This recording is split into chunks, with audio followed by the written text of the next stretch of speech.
د خوست ولایت امنیتي چارواکي په تیره یوه میاشت کې د دې ولایت په بیلابیلو سیمو کې د مختلفو جرمونو په تړاو د 4 نفرو د نیولو او 3 نورو د وژلو خبر ورکوي. د خوست امنیه قماندان پاسوال داود امین چې نن یې د تیرې یوې میاشتې لاسته راوړنې له رسنیو سره شریکولې وویل په دې موده کې د نشه یي توکو د قاچاق او خرڅلاو، جنایي جرمونو، ماین انتقال او تروریستي پیښو په تړاو 4 کسان نیولي او 3 نور یې وژلي دي. هغه وایي د دې ترڅنګ 115 کیلوګرامه مخدره مواد، 42 لیتره الکولي مشروبات، 15 میله توفنګچې او ډیر شمیر ماینونه کشف او خنثی کړي دي.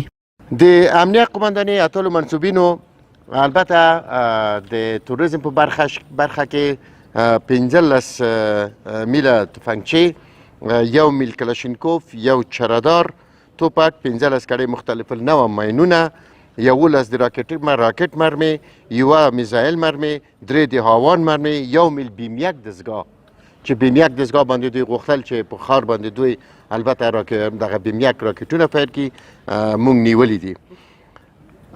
او دغه ماینونه مو په وخت سره د خلکو د همکارۍ په اساس خنثی کړي دي.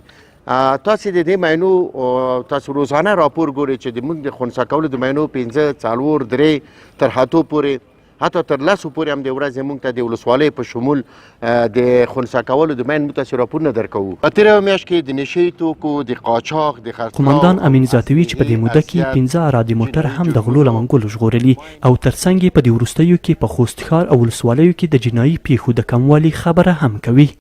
البته د دغو عملیاتو په نتیجه کې همدا میاشت په تیره میاشت کې زیات کم 115 کیلوګرامه مخدر مواد چې 42 لیتره الکولي مشروبات لاسته راغلي دي.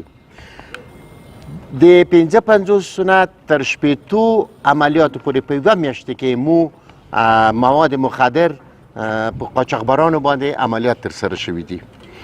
ترڅنګ یې 3 مختلف النوع موټر، 2 تراکتورونه، 2 فلزي لوحې او 2 سیټه موبایلونه په مختلفو قضاویو کې د امنیتي قماندانۍ منصوبینو لاسته ورغلي دي چې دا البته د جنایي جرمونو سره ارتباط لري. امین د جنایي پیښو د کموالي یو علت هم د دې ولایت په امنیه قماندانۍ کې په جنایي او تروریزم برخه کې اصلاحات بولي چې په دې وروستیو کې رامنځته کړي دي.